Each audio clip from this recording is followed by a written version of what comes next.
Bố đây, bố đây, bố đây.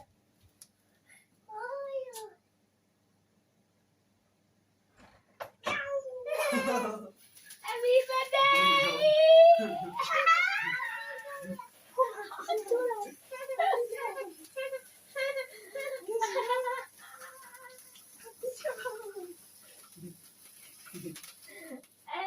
Happy birthday bố. Con bảo bố đi nào. Cái gì đấy? Làm gì Thổi đấy? đi nào, bố thổi đi. Hai bố con thổi đi nào. Ây da, ây da.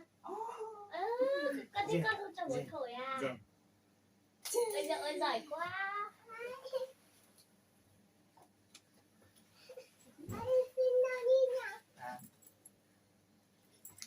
Đó. Đúng rồi, con lo cho bố nào.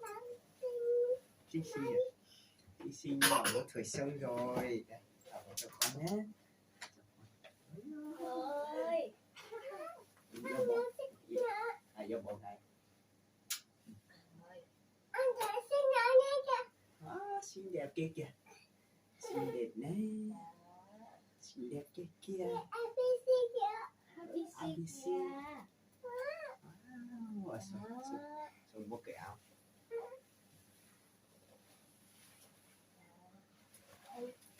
Sao mày không bảo em?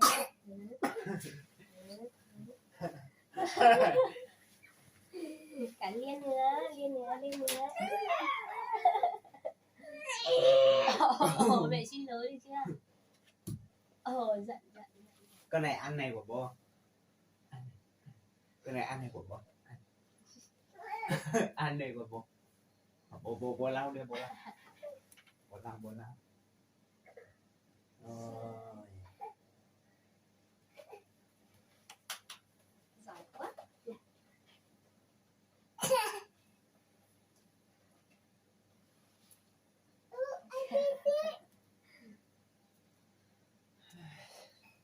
Sáng ra cắt nó mở lý đi ạ. Nó làm gì? Quay video.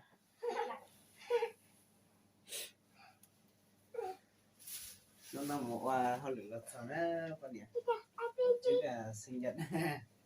Nó là sinh nhật đó, sinh nhật của đây. Lúc này là của tôi chỉ luôn á, được thứ cái tức là ishi tập mọi cái này tôi là chỉ tập phương để cái cái ba ở nó tòn nữa thì kìa. Đó chỉ mà ý là yêu quan niệm ba hết tiền yêu li li tiền qua đây cái này chỉ Quan niệm to đó, quan niệm to thì mua oshi là gì nó? Mua oshi gì nó quan niệm to đấy. sợ.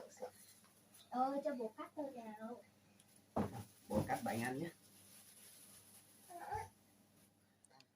Ra xa đây. Con này đứng xa đi. Con này đứng xa đây, con này xin chào. Xin chào mọi người. Xin chào. Hôm nay là sinh nhật của bố con. Hôm nay là sinh nhật của bố con. Đúng rồi, con gái của mẹ giỏi lắm. Thổi bánh ta này lắm. Bây giờ thì đến lượt bố cắt bánh thôi. Đến lượt cắt bánh ăn nhá. Bố cắt bánh cho mọi người ăn nhá. Cắt bánh ăn nhá. Đưa đây cho mẹ cầm đi. Mẹ cầm đưa cái mâm.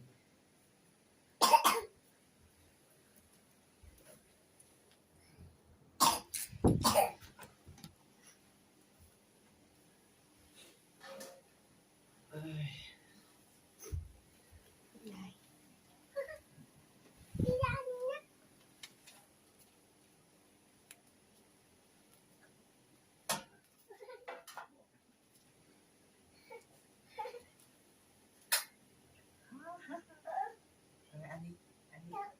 Con này xem bố ăn.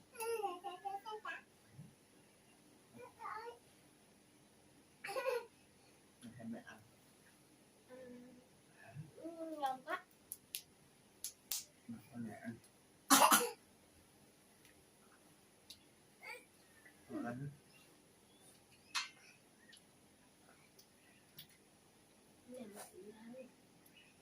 Cái này là mận sao? Ôi ngon quá.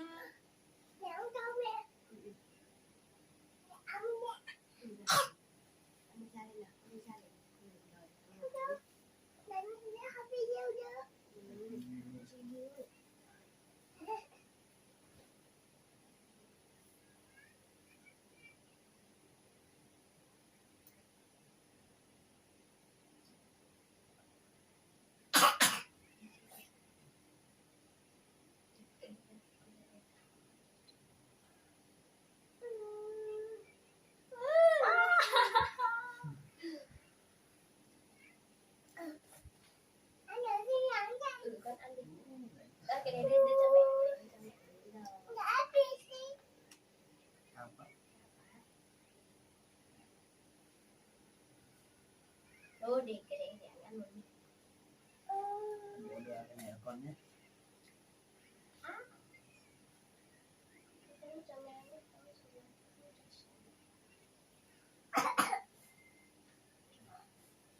Đưa cái này cho con này. Con xin. Con xin. Bố để đây nhé. Đây là con. Một cờ đi đâu. Con này là sao ơ. Con này là sao thế là Aussie á. Con này thì to. Nhưng mà xin nhận cũ đấy. Chỉ bao con này sao con này nó lọt thế này. Còn bánh với nó đấy.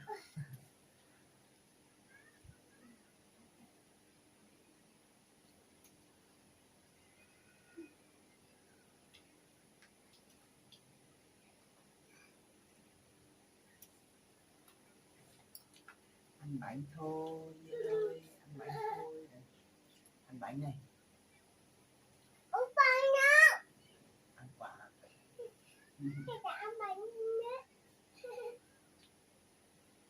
Con ơi đợi bố lâu chưa? Con đợi lâu lắm rồi. Ta bự quá trời. Từ mình hát cái chung với chung với.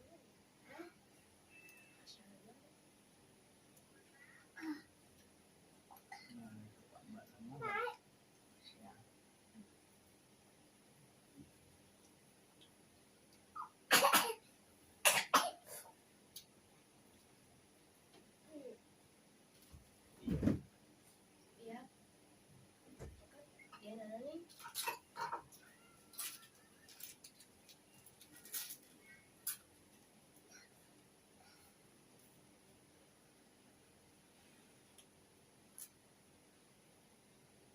Nó năm bảy nó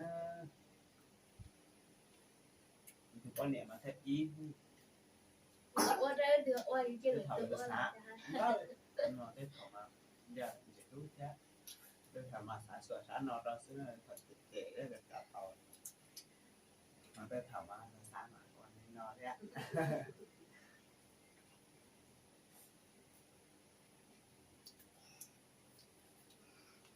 nên ngồi đây với bố đi mà ngồi đây với bố xin chào bóng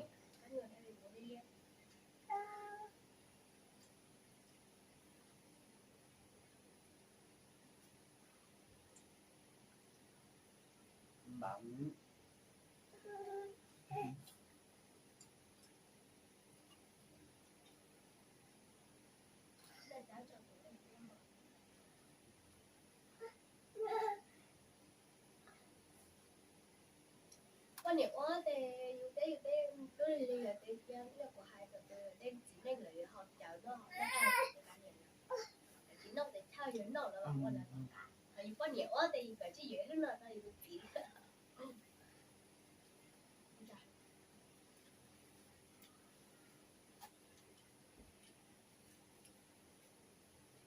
này để bố lắm này đưa tay đây cho bố đưa tay đây đưa cái tay bố lau cái tay của con cái con này lau tay đi lau tay của con lau cái mồm đi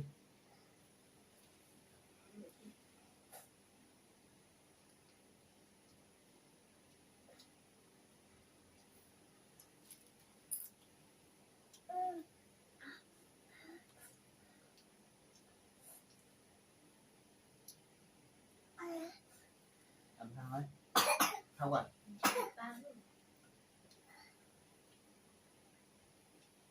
chán chừng nữa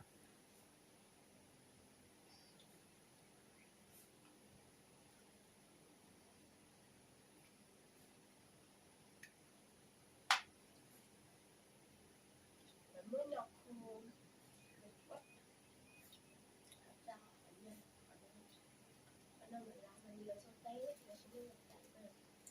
cả đàn mà nó rửa tay cho rửa tay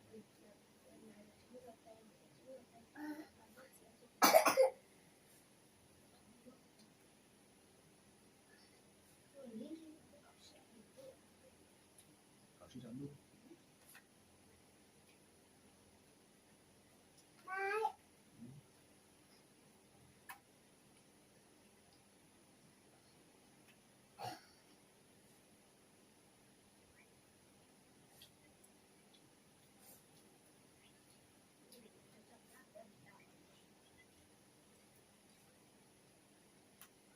ăn bậy đi.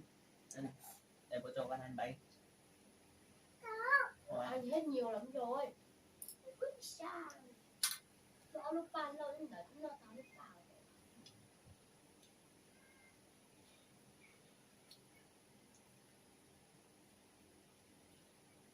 Bậy lọt thấu nó style. Ăn bậy nó Bây giờ cứ chơi xong rồi thì tao nói đi là mẹ và từ nhà sẽ nào thì con đi làm này chuẩn bị tất nhiên là con như thế nào con nước rồi đến hết rồi.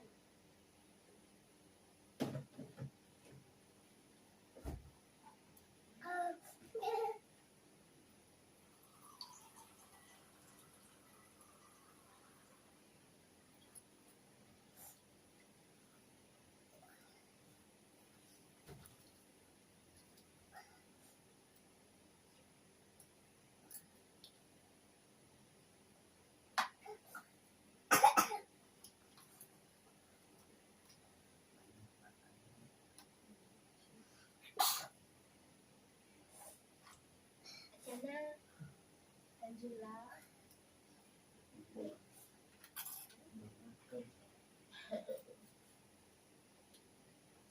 nó sẽ chào em qua lượt ngọt của nó bỏ nói tao không mình đó.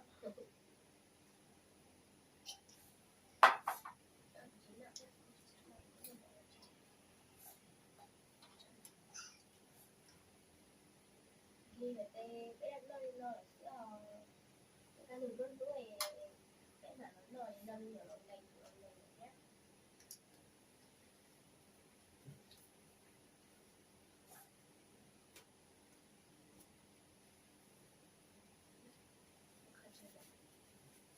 Thế là có ăn được không?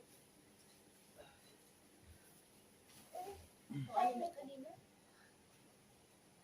Hey, hello, cả mẹ hello. Lily là Oshi nào này. Thank you. Oshi đặt bọn này, nhìn nào. Nó cho con nhật tổ chức nó là con nhật. Nó mẹ có lông xe thế. Nó mỏ là nó cho trong lá này.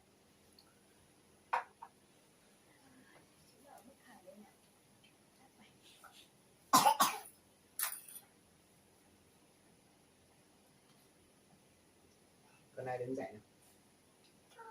Đứng dậy đi. Đứng dậy đi ngủ, 2 giờ rồi.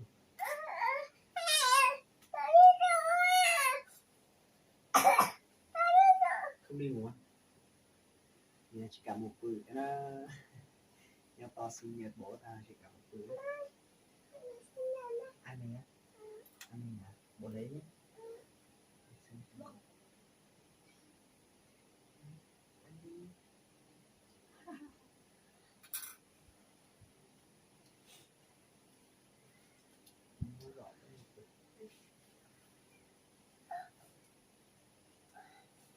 Này lên đi ngủ thôi. Đi ngủ chưa? Con này ăn được không? Ăn bố đây con ăn nhé. Rồi, ăn to đấy.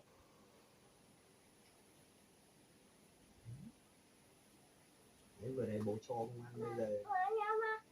Ăn quả này hả? Ăn quả đấy.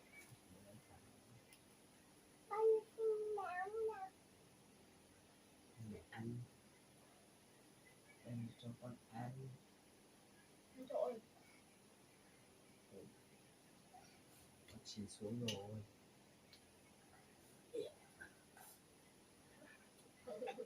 ghê chưa bà?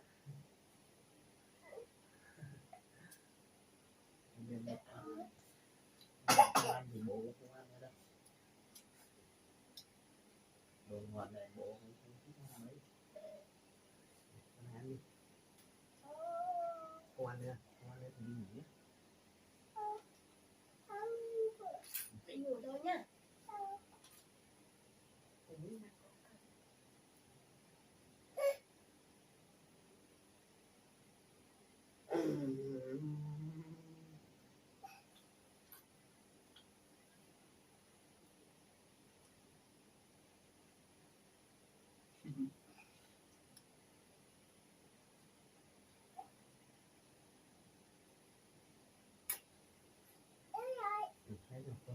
nào với tay rồi đứng dậy happy you cho đủ muộn rồi dậy ăn nữa con này ăn cái con này ngồi đây ăn Nó sẽ nó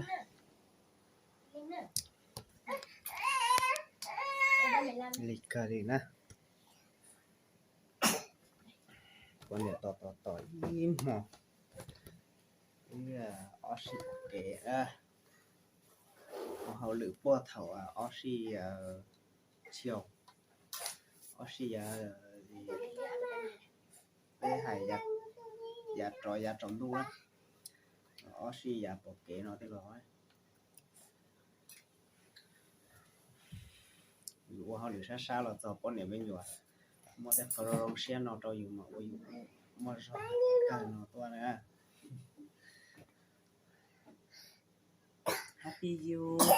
happy you này màu của tụi mình nữa này con này xin chào con này xin chào con sao con gì